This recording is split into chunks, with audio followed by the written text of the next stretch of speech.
Bayangkan, timnas Indonesia sudah menyiapkan diri untuk laga penting melawan Kuwait. Stadion sudah disiapkan, pelatih sudah menyusun strategi, pemain sudah membayangkan atmosfer pertandingan internasional. Tapi, tiba-tiba, hanya dalam hitungan hari, semuanya batal. Kuwait mengirim surat resmi ke PSSI. Mereka mundur dari pertandingan uji coba.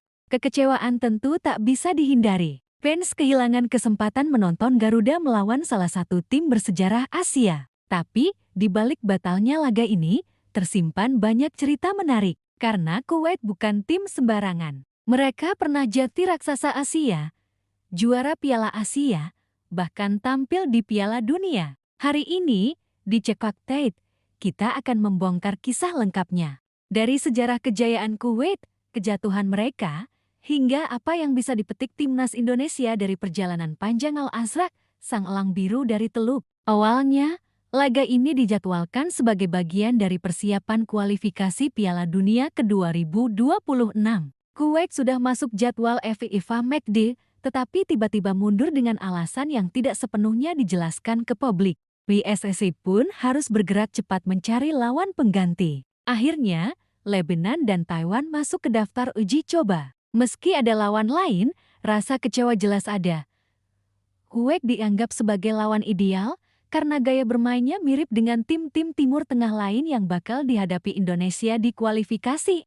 Sayang sekali, bukan hanya kesempatan bertanding yang hilang. Indonesia juga kehilangan momen untuk belajar langsung dari tim dengan sejarah kaya raya. Tapi tenang, kita akan kupas tuntas siapa sebenarnya Kuwait. Julukan Al-Azraq berarti The Blue. Warna biru di jersey menjadi simbol kebanggaan nasional. Lambang elang melambangkan kekuatan dan kebebasan.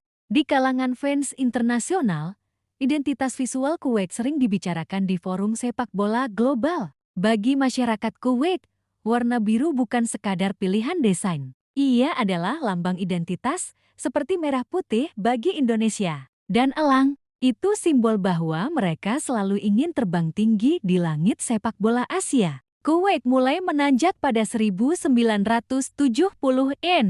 Piala Asia 1980 jadi puncaknya. Juara setelah kalahkan Iran 2-1 di semifinal dan Korea Selatan 3-0 di final. Saat itu, Kuwait punya generasi emas. Nama-nama seperti Faisal Al-Dahil dan Jasem Yakub jadi legenda. Kemenangan mereka menginspirasi perkembangan sepak bola di seluruh Teluk. Bayangkan, sebuah negara kecil di Teluk bisa menaklukkan raksasa Asia seperti Iran dan Korea Selatan. Kuwait membuktikan, ukuran negara bukan penghalang untuk meraih kejayaan. Spanyol 1982.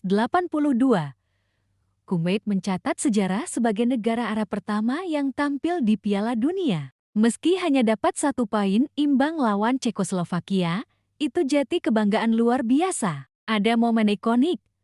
Pejabat Kuwait turun ke lapangan memprotes keputusan wasit yang memberi gol ke Prancis. Wasit akhirnya menganulir gol itu. Peristiwa ini jadi salah satu insiden paling unik di sejarah Piala Dunia. Namun, setelah itu, Kuwait tidak pernah lagi lolos ke Piala Dunia. Kuwait pernah menembus langit tertinggi sepak bola dunia. Tapi ironisnya, hingga kini, 1982 tetap jadi satu-satunya momen mereka di Piala Dunia. Seperti meteor yang bersinar terang, lalu hilang. Tahun 2000, Kuwait catat salah satu skor terbesar dalam sejarah internasional.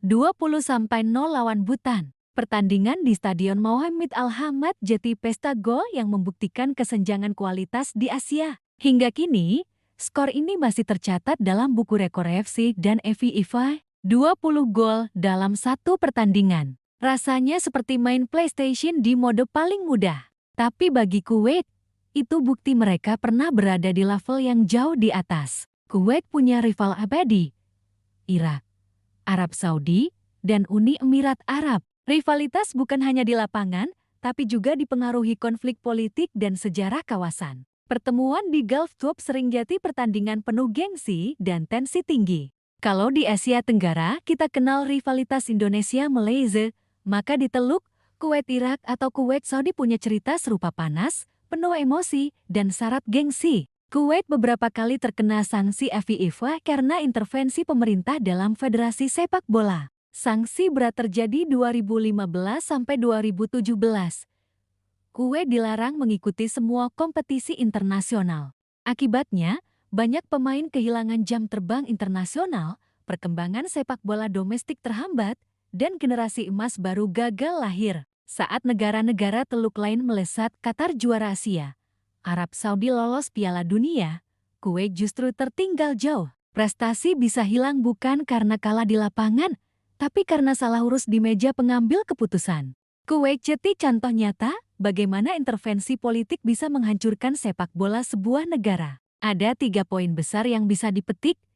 Jangan terlena Kuwait pernah di puncak, tapi kini sulit bersaing. Indonesia harus belajar menjaga momentum. Jauhi intervensi politik campur tangan pemerintah bisa berujung sanksi FIFA. Indonesia yang sedang berbenah harus waspada. Regenerasi adalah kunci. Generasi emas Kuwait 1980N gagal dilanjutkan. Indonesia dengan bonus demografi anak muda harus memastikan pembinaan berkesinambungan. Sejarah Kuwait seperti cermin. Kita bisa bercermin agar jangan jatuh ke lubang yang sama. Setelah Kuwait mundur, Indonesia akan menghadapi Lebanon dan Taiwan. Lebanon, tim fisik kuat khas Timur Tengah. Taiwan, lebih mengandalkan organisasi dan kecepatan. Dua lawan ini mungkin bukan sebesar Kuwait, tapi tetap memberi tantangan penting bagi Garuda. Batalnya laga Indonesia vs Kuwait memang mengecewakan. Fans kecewa, pemain kehilangan pengalaman berharga, dan pelatih kehilangan uji coba yang ideal. Tapi ingat, dari setiap peristiwa selalu ada pelajaran. Kuwait pernah menjadi raksasa Asia, pernah merasakan atmosfer Piala Dunia, bahkan mencetak kemenangan gila 20-0. Tapi mereka juga pernah jatuh, dilarang FIFA, dan kehilangan kejayaan. Batalnya laga Indonesia vs Kuwait. Pelajaran berharga dari sejarah timnas Kuwait. Timnas Indonesia sempat dijadwalkan menghadapi Kuwait di laga uji coba internasional. Namun laga ini mendadak batal setelah Kuwait tiba-tiba mengirimkan surat pengunduran diri ke PSSI. Sejatinya pertandingan ini merupakan mempersiapkan timnas Indonesia untuk menyongsong laga kualifikasi Piala Dunia ke 2026.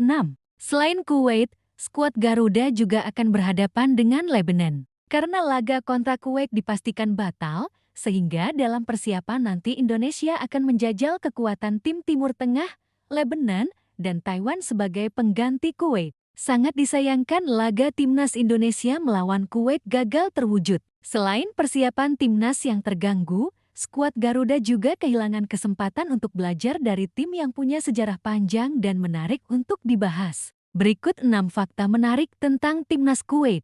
Pertama, identitas tim.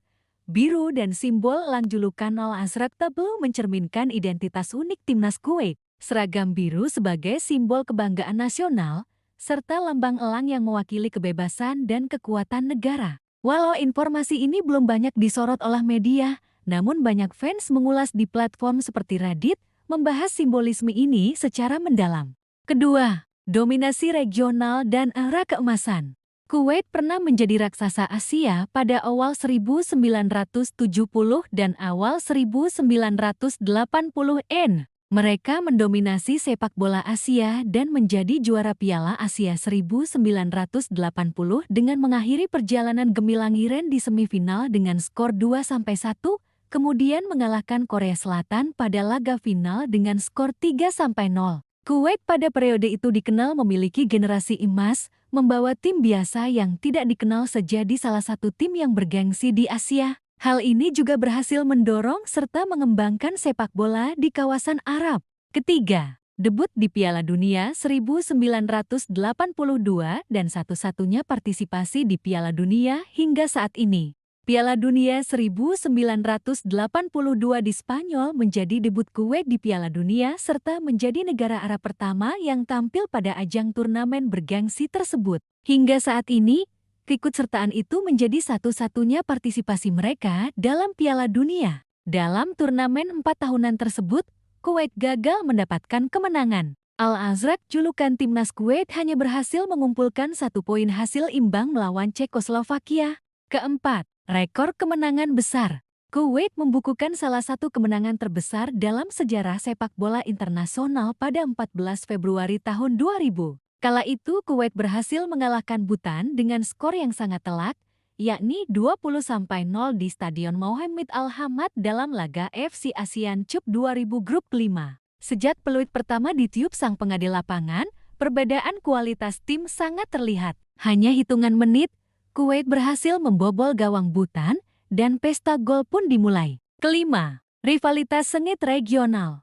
Kuwait memiliki rivalitas intens dengan negara-negara Teluk seperti Irak, Arab Saudi, dan Uni Emirat Arab. Rivalitas ini kerap memanas dalam turnamen Gulf Cup dan Asian Cup, mencerminkan ketegangan historis dan prestis regional. Keenam, kontroversi politik dan sanksi internasional. Kuwait pernah beberapa kali terkena sanksi oleh FIFA karena intervensi pemerintah dalam urusan sepak bola, termasuk di tahun 2007, 2008, dan terbaru 2015-2017. Akibatnya, kegiatan internasional tim ditangguhkan. Kuwait sempat kehilangan kesempatan mengikuti kualifikasi Piala Dunia dan kompetisi internasional lainnya. Indonesia bisa belajar dari mereka bahwa sepak bola bukan hanya soal bakat dan kerja keras di lapangan, tapi juga soal manajemen, konsistensi, dan menjaga integritas dari campur tangan politik. Cekwaktet percaya, meski satu laga batal, pelajaran tetap bisa kita ambil. Semoga timnas Garuda bisa terus terbang lebih tinggi, belajar dari sejarah, dan kelak mencatat sejarahnya sendiri di Piala Dunia.